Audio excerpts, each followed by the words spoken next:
Bienvenue dans Empreinte, le podcast de Vitré Communauté qui met en lumière l'énergie d'un territoire engagé pour un avenir souhaitable. Au fil de cette série, nous vous emmenons à la rencontre de celles et ceux qui font bouger les lignes. Élus, techniciens, acteurs locaux. Chaque épisode explore une thématique et vous plonge au cœur de ces initiatives qui façonnent le territoire.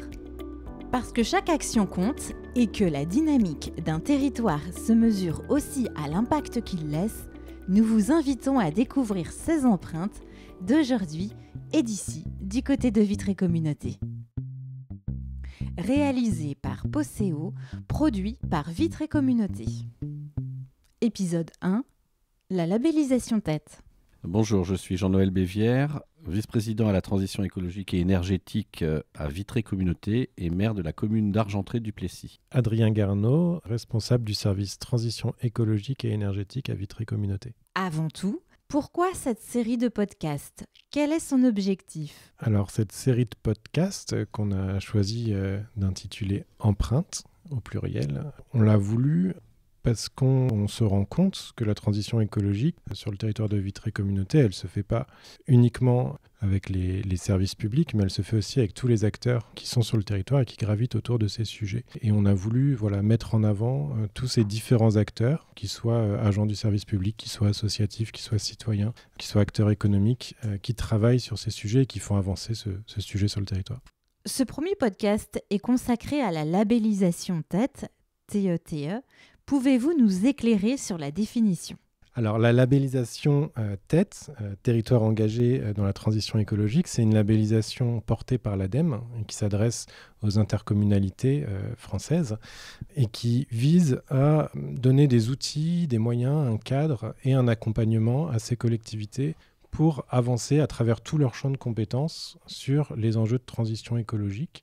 Et pour nous, c'est un vrai moteur parce que ça nous permet de cadrer une feuille de route, de cadrer un plan d'action et d'avancer assez vite finalement sur ces enjeux qui sont prégnants aujourd'hui. Les efforts de la collectivité en matière de transition écologique sont traduits in fine dans la démarche TET par une récompense qui va de 1 à 5 étoiles décernée par l'ADEME. Vitré Communauté, en partenariat avec la ville de Vitré, en 2024, a décroché une 3e étoile. Que signifient ces étoiles ? Ces étoiles, finalement, qu'est-ce que ça veut dire ? Ça vient traduire les efforts que la collectivité porte à travers ses champs de compétences. Et ces champs de compétences-là déclinent 80 actions sur notre territoire qui viennent se placer dans différents champs de la transition écologique que sont le patrimoine de la collectivité, les ressources énergétiques, les ressources en eau également, les mobilités, l'organisation interne et la position de la communauté en matière de coopération et de communication avec l'extérieur. Pour l'avenir, Vitré Communauté vise un objectif 4 étoiles. Et là-dedans, il faudra intégrer un nouveau champ qui va être celui de l'économie circulaire. Jean-Noël Bévière. Le fait que Vitré Communauté ait choisi de s'investir pleinement dans la démarche TET, donc territoire engagé en transition écologique, c'est véritablement pour nous une volonté de transformer durablement et collectivement notre territoire.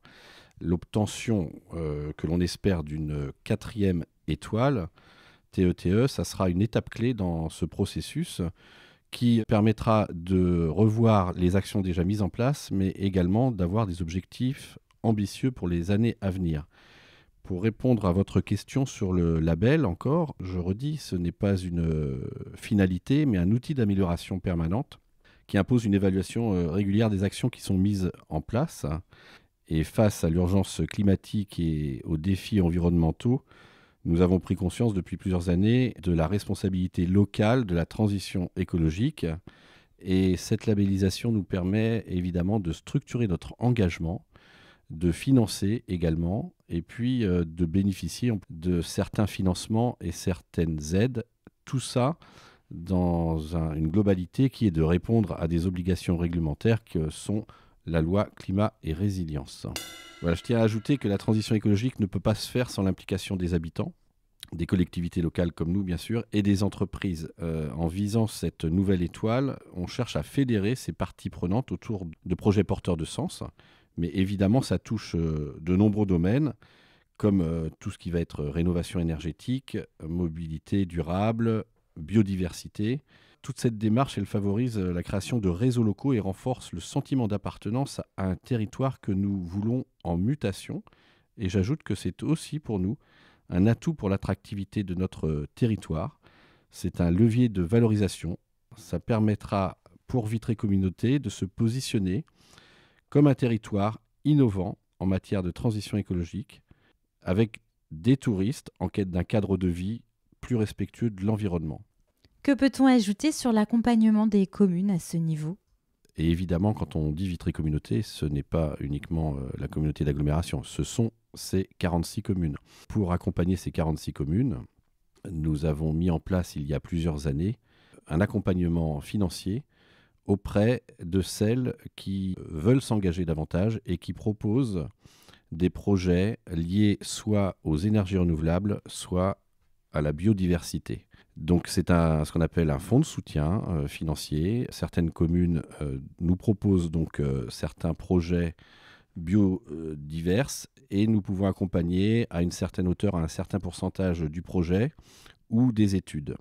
Ces enveloppes sont tout de même importantes puisqu'elles ont été même doublées l'année dernière et elles sont d'un montant par an de 400 000 € pour accompagner les 46 communes de Vitré Communauté. Des exemples de projets ? Parmi les grands projets portés par la labellisation TET, on peut citer notamment le réseau de chaleur Revertec, qui est un réseau qui existe déjà aujourd'hui, qui est lié à l'incinérateur du SMICTOM, qui vient fournir de la chaleur à différentes entreprises et équipements du territoire, notamment la piscine de Vitré, et qui est un réseau de chaleur qui va être largement augmenté dans les années à venir, puisque la chaudière va être remplacée par une chaudière plus puissante et le réseau va être étendu.